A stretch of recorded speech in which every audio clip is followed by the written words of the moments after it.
Hey folks, it's Kathy Colaiacovo here with peppermarketing.com and host of the Marketing Your Private Practice with Kathy C podcast. So, on my podcast recently, we've been doing a series of lessons on Cornerstone blogs and how they help you build traffic to your website, build your credibility, your authority, and they're a great resource that you can use all the time. The last two lessons focused on ways to market those blogs so that you can help add to that traffic and not just wait for people to show up to them. One of those steps was having social sharing tools on your website.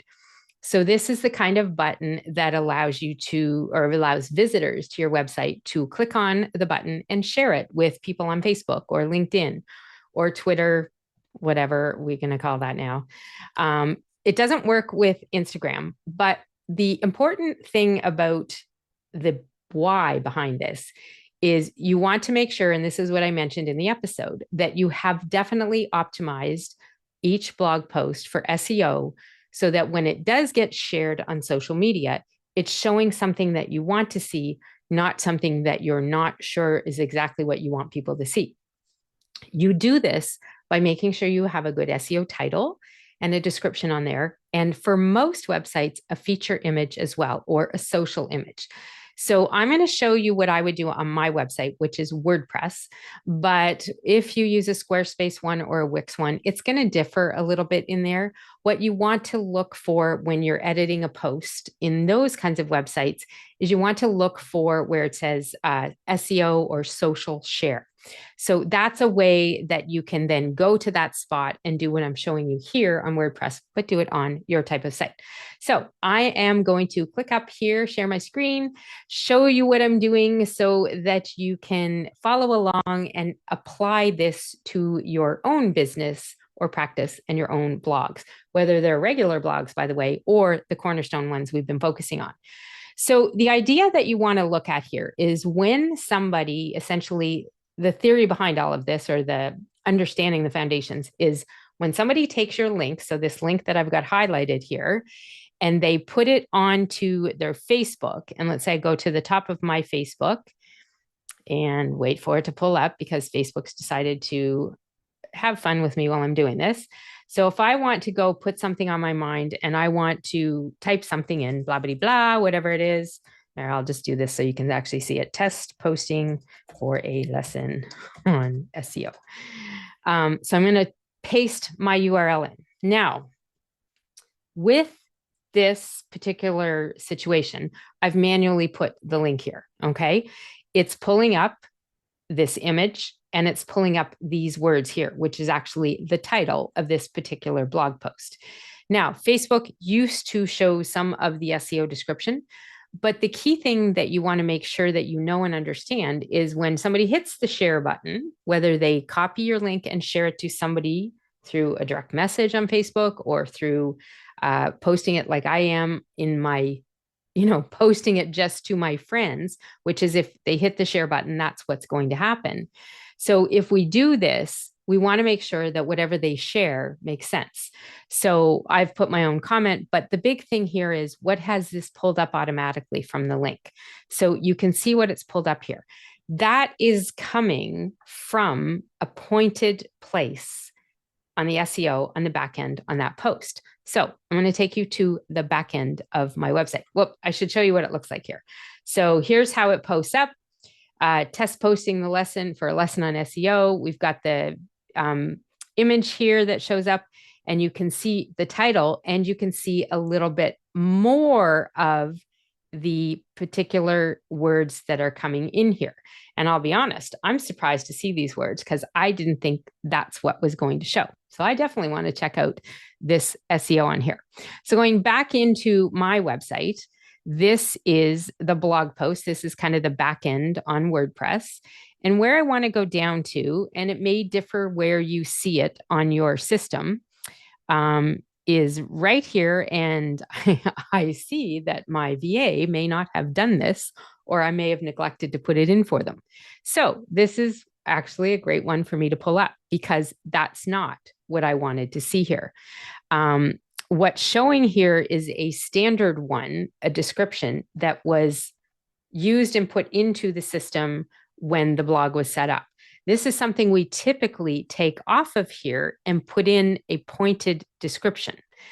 If you've never got one up, I have some lessons on that. We teach that in the Thrive Marketing Academy. But what I typically do when I'm looking for what do I want to use as a description, because that's what people usually see on a search in a result. So I'm always looking for, what can I put there that would make somebody consider clicking on that link if they saw it. Right now, how to create a system and then online marketing and social media strategy, it might fit. That's why it was a good blanket description. But this is not key for here. I wanted to relate specifically to this blog post. So a lot of times I'll go near the beginning and I'll look up, what I have as the subtitle up here or the beginning intro to encourage people to read that particular article. So what I look at here is many practitioners overlook using testimonials in their marketing. It's a powerful type, and this is creating a system for it. So I'm going to take this one and put it in here. And I'm going to actually use this as the description. And I'm going to give some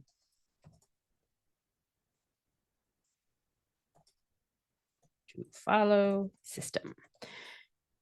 Now I've made that a little bit too long. So, because I have my orange button here, not the green one that I like to see. So I'm going to actually change this to practice and business owners overlook. I could have taken out the word actually. So I'll put this in here. And my focus keyword should have been in here, system for testimonials. So this is what ideally should show here.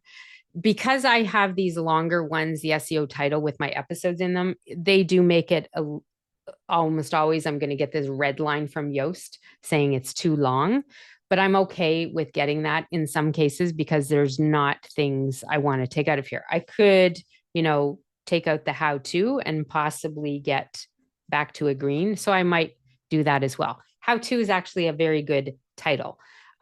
So in this case, I'm going to update it. So this is the very specific stuff that you want to see and look for. The other thing is I have set a featured image here.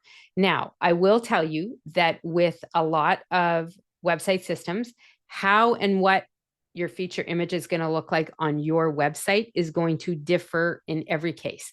This may be something where you have to talk to your web manager to figure out what is the case. In my case, this is where we put it.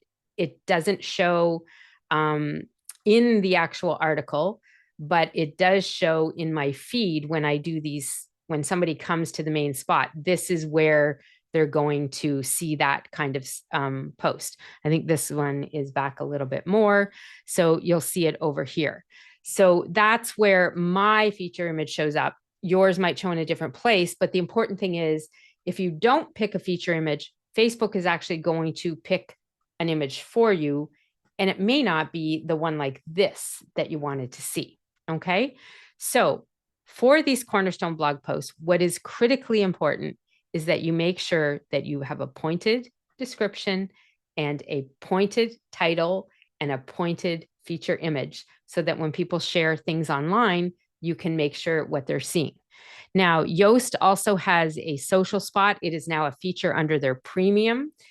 This is a section that Squarespace websites have as well. They'll have this section where you look for the social under the settings, and you would put your image in, and you would put your title, and you would put your description all in here, and then it will show up in the same way.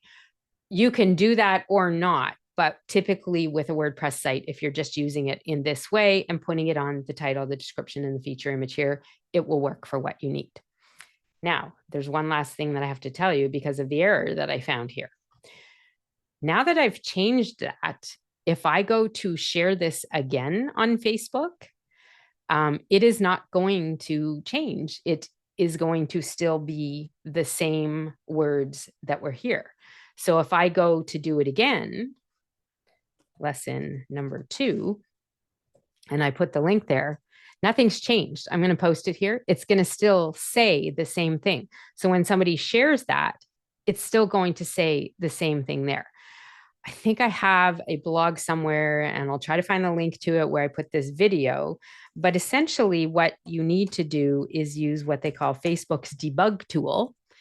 So if you debug, like DEBUG, if you change the SEO, the title, the description, the feature image, anytime someone else, and it's been shared on Facebook or social media, like Twitter and LinkedIn have their own for this as well. If it's been shared once on there, it's pulled up in their history and their memory. It's going to look like that all over and over again. So if you go in and get the debug tool, they call it, and you go grab your link to that particular blog that you updated and you enter it in and hit the debug button, you'll see what you already saw. But I don't want to see that. I want to change it because see, it scraped it. It saved it 8 minutes ago when I did it the first time. So I'm going to hit this, and sometimes you have to hit it again and again. I want to see it when I know it's changed the title there to create a system.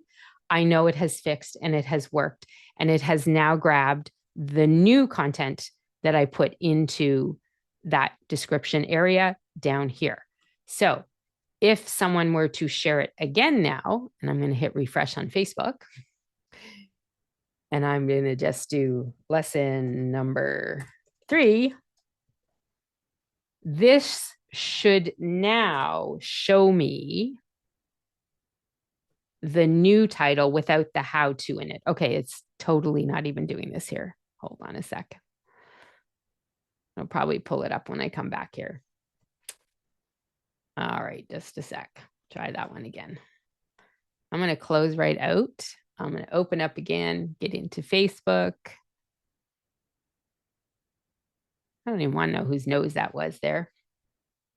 Test number 4. All my friends on Facebook are going to be like, what is she doing here? Test number 4, it just needed a refresh. I needed to close it out.